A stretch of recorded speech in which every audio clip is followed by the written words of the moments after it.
Hello guys, welcome back in my YouTube channel SK education. So gas, last video में हम लोगों ने present continuous tense को पढ़ा था। आज हम लोग पढ़ेंगे प्रेजेंट परफेक्ट टेंस, मतलब पूर्ण वर्तमान काल। तो सबसे पहले हम लोग प्रेजेंट परफेक्ट टेंस का डेफिनेशन जानेंगे कि आखिरकार पूर्ण वर्तमान काल ये होता क्या है, किस तरह के वाक्यों को हम लोग पूर्ण वर्तमान काल में कहेंगे।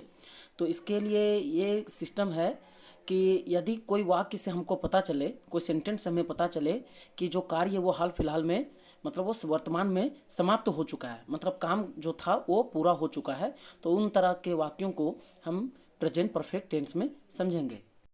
तो इसका हिंदी में पहचान का नियम है आपका कि जिस किसी हिंदी वाक्य के क्रिया के अंत में चुका है, चुके हैं, चुका हूँ, चुकी है इत्यादि रहे, या तो क्रिया के अंत में या है, ये है, या हूँ इत्यादि रहे, तो इस तरह के वाक्य को हम सिंपल प्रेजेंट टेंस में समझेंगे। जैसे उदाहरण के लिए हम लोग ले सकते हैं, सीता बाजार जा चुकी है, राम खाना खा चुका है। या तो सीता बाजार गई है, या तो राम खाना खाया है। या तो इस तरह का भी वाक्य होता है कि राम ने खाना खा लिया है, या तो सीता बाजार गई है या चली गई है। तो इस तरह के वाक्य को भी, मतलब कि वाक्य से पता चलना चाहिए कि कार्य जो था वो पूरा हो चुका है। तो इस तरह के वाक्य को हम लोग सिंपल प्रेजेंट टेंस में समझेंगे। अब चलिए गाइस, हम लोग इसका रूल देखते हैं। तो इसका जो रूल है वो होना चाहिए सब्जेक्ट प्लस हैव हैज। इसमें हेल्पिंग वर्ब के रूप में हम लोग हैव हैज का प्रयोग करते हैं, प्लस V3 मतलब क्रिया का तीसरा रूप, प्लस ऑब्जेक्ट प्लस अदर। अब चूंकि हम लोग देख रहे हैं यहाँ हेल्पिंग वर्ब में दो है, एक हैव है, एक हैज है, तो दोनों को हम लोगों को पहले क्लियर करना होगा कि हैव का यूज कहाँ होता है और हैज का यूज कहाँ होता है। तो हैज का यूज जानिए कि ही, सी, इट और कोई एक नाम के साथ हैज का यूज होता है। और जितने भी बच गए, मतलब आई, वी, यू, दे और एक से अधिक नाम, तो इनके साथ हैव का यूज होता है। गैस, हम लोगों ने पिछले वीडियो में क्या देखा था, रूल के बाद हम लोगों ने एग्जाम्पल देखा था और उसके बाद 3 रूल लिखे थे। तो ऐसा करते हैं हम लोग सारा रूल एक साथ पहले पढ़ते हैं, उसके बाद एग्जाम्पल को हम लोग एक साथ रिलेट करके पढ़ेंगे। तो नेक्स्ट है आपका नेगेटिव रूल जो है, वो है आपका, जैसा कि मैंने पिछले वीडियो में बताया था। अगर नहीं देखे हैं तो आप लोग उसको देख लें, सब्सक्रिप्शन में डाला हुआ है, उसका लिंक दिया हुआ है।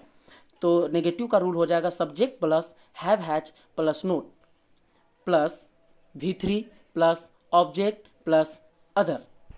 अब हम लोग इसका क्वेश्चन रूल देखते हैं। जैसा कि हर वीडियो में मैं बताते आ रहा हूँ कि क्वेश्चन रूल को मैंने 2 पार्ट में डिवाइड किया है, एक WH फॉर्म, एक इंट्रोगेटिव।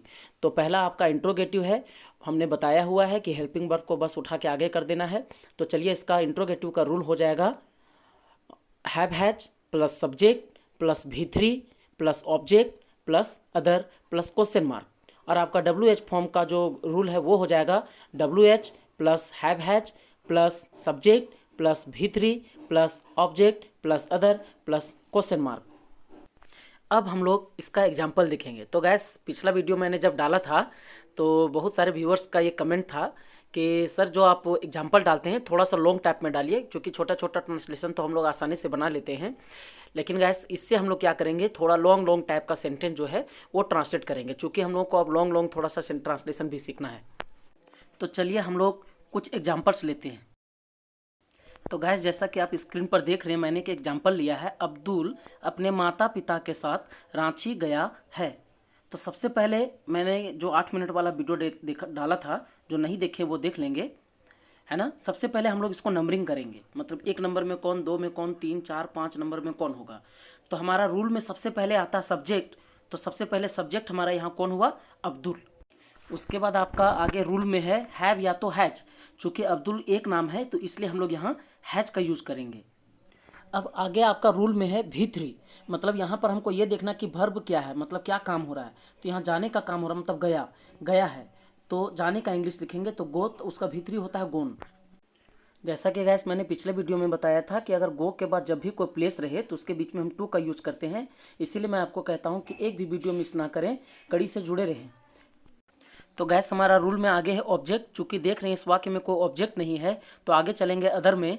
अदर में हमारा समय और स्थान आता है, तो यहाँ पर हमारा स्थान है, तो इसीलिए स्थान कहाँ गया है, मतलब रांची गया है, तो गोन के बाद हमारा क्या होगा, टू रांची।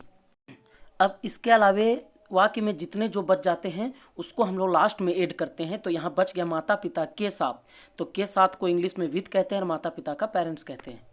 तो उम्मीद करता हूँ कि दोस्तों जिस तरह से स्टेप बाय स्टेप मैंने आप लोगों को बताया, आप लोगों को अच्छी तरह से समझ में आ गया होगा। अब हम लोग नेक्स्ट एग्जाम्पल नेगेटिव और क्वेश्चन रूल का देखेंगे। चलिए, जो एग्जाम्पल हम लोगों ने लिया अभी उसी से हम लोग बनाएंगे, है ना। जैसे अब्दुल अपने माता पिता के साथ रांची गया है, तो इससे प्रश्न बनाएंगे, क्या अब्दुल अपने माता पिता के साथ रांची गया है। तो इसका जवाब मिलेगा हाँ, अब्दुल अपने माता पिता के साथ रांची गया है। अगर नेगेटिव में हो तो नहीं, अब्दुल अपने माता पिता के साथ रांची नहीं गया है। अब हम लोग लाइन बाय लाइन रूल के अनुसार सबों का ट्रांसलेशन देखते हैं। अब्दुल अपने माता पिता के साथ रांची गया है, तो Abdul has gone to Ranchi with his parents. Next है, क्या अब्दुल अपने माता पिता के साथ रांची गया है, तो इसमें क्या करना होगा, हैज को हमें आगे करना होगा। तो has Abdul gone to Ranchi with his parents. अब प्रश्न का उत्तर हमें देना है यस में, तो yes Abdul has gone to Ranchi with his parents. अब नो में है तो no, Abdul has not gone to Ranchi with his parents. अब हम लोग WH का एग्जाम्पल लेते हैं। WH का एग्जाम्पल में आपका वेयर से लेते हैं। Where has Abdul gone with his parents, मतलब माता पिता के साथ अब्दुल कहाँ गया है। तो इसका आंसर हम दे सकते हैं Abdul has gone to Ranchi with his parents, कि अब्दुल जो है माता पिता के साथ रांची गया हुआ है। तो गैस, उम्मीद करता हूँ कि आप लोगों को प्रेजेंट परफेक्ट टेंस पूरी तरह से समझ में आ गया होगा। अगर आप लोगों को समझ में आ गया होगा तो मेरे इस चैनल को सब्सक्राइब, लाइक, कमेंट और शेयर जरूर कर दें और बेल आइकन को दबा दें, ताकि मेरा डाला हुआ सबसे पहला जो वीडियो है वो सिर्फ और सिर्फ आपको मिले। Thanks for watching my YouTube channel. Keep me watching. Thank you.